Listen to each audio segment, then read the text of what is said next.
Good day, everyone. Welcome to this presentation. I'm Aaron Veloria from B Screen for Block 7, and today we're going to discuss something fundamental to our justice system.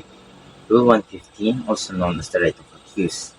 Understanding these rights is crucial for anyone involved in or affected by legal proceedings. So, let's get started.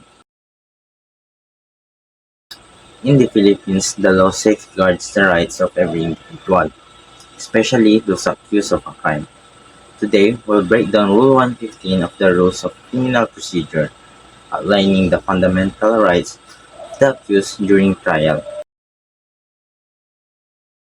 The rights of accused begins with the presumption of innocence. First, the accused is presumed innocent until proven guilty beyond reasonable doubt.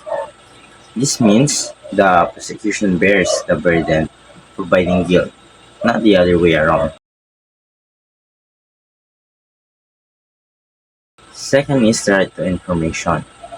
The accused has the right to be informed of the nature and cause of the accusation against them. They must understand the charges to prepare for a proper defense.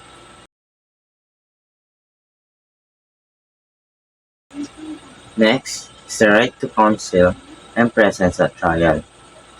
The accused has the right to be present and defend themselves in person or with a lawyer at every stage of the proceedings, from arraignment to judgment. They can waive their presence except when specifically ordered by the court for identification.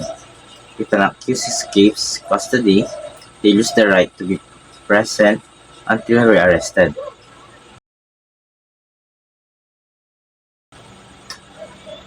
I'm sure we are all somewhat familiar with this one, the right to testify and remain silent. The accused can testify on their behalf, subject to cross-examination. Importantly, their silence cannot be used against them. They also have the right to refuse to testify against themselves.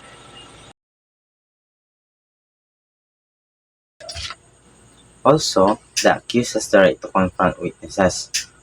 The accused has the right to confront and cross-examine witnesses presented against them. This ensures fairness and opportunity to challenge the evidence.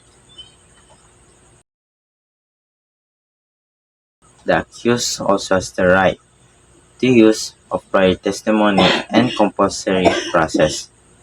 The testimony of deceased or unavailable witness previously given under oath and with the opportunity for cross-examination can be used as evidence.